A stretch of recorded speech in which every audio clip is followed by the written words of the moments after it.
va le fêter.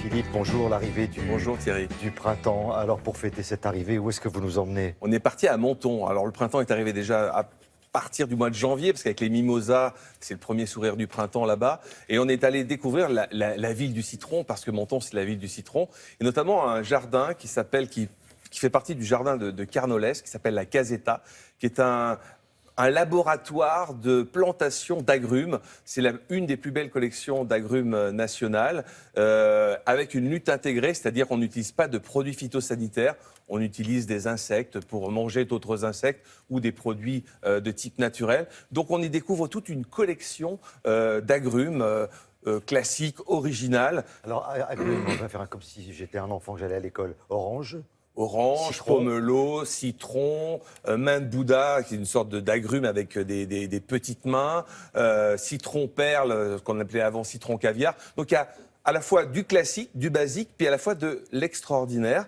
Et ça, c'est un parc vraiment ouvert au public pour certaines manifestations.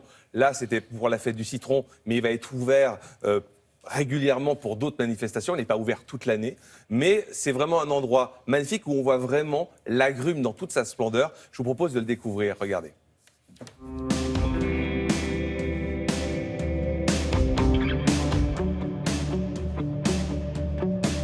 La Caseta, c'est un verger communal qui s'étend sur 5000 m² dans le secteur de Garavant, un secteur assez privilégié à Menton pour son climat.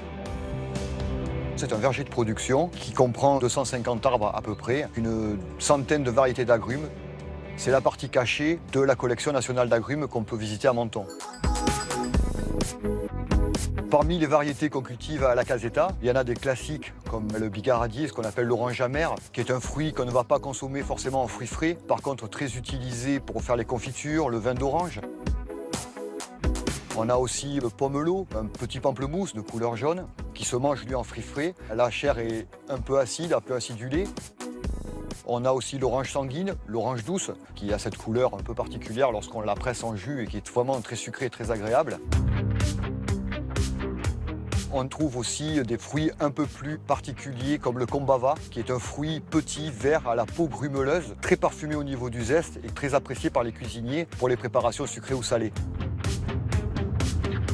On y trouve aussi le citron vert, la lime de Tahiti, qui est un fruit aussi qu'on va utiliser pour les cocktails ou pour des desserts. On a aussi le tangelo. Alors, ce sont des fruits qui ne sont pas très connus, assez bons. C'est un hybride entre la mandarine, qui s'appelle la tangerine, et le pomelo. Donc c'est un fruit de couleur orangée, pas très marqué, mais la chair est légèrement acidulée et on retrouve aussi un peu un parfum mandarine. Et dans les autres fruits qu'on trouve qui sont assez rares, on a aussi le tangor, qui est un cousin du tangelo, puisqu'ils ont la même origine, la tangerine, la mandarine. Par contre, il a un autre parent qui est l'orange. Donc là, on est sur un fruit très sucré, très juteux, vraiment très très bon.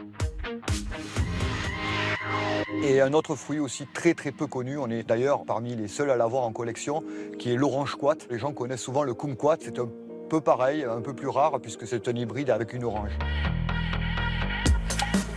Quand on taille, généralement juste après la récolte et avant la floraison, il n'y a pas de règle absolue de la taille de l'agrume. La bonne santé d'un agrume, c'est une bonne aération du feuillage pour que l'air circule et que le soleil puisse rentrer à l'intérieur de l'arbre et favoriser le développement des fruits.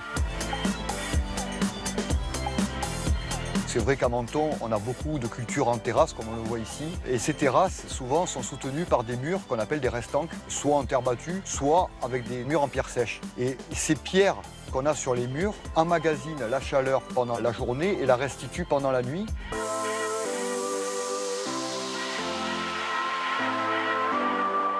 Quel est en fait le but précis d'un tel endroit comme ça? C'est quoi? C'est une collection? Voilà, c'est devenir une sorte de conservatoire d'agrumes présents dans toute l'Europe. Donc voilà, c'est à la fois on les plante, on les identifie, on voit comment ils évoluent. On a aussi une grande partie de recherche, notamment sur les produits phyto, comment ne pas les traiter pour qu'ils puissent bien sûr produire leurs fruits. Et en 2005, il a obtenu d'ailleurs ce conservatoire le label Jardin Remarquable. Donc c'est un label assez prestigieux et c'est un très bel endroit à découvrir.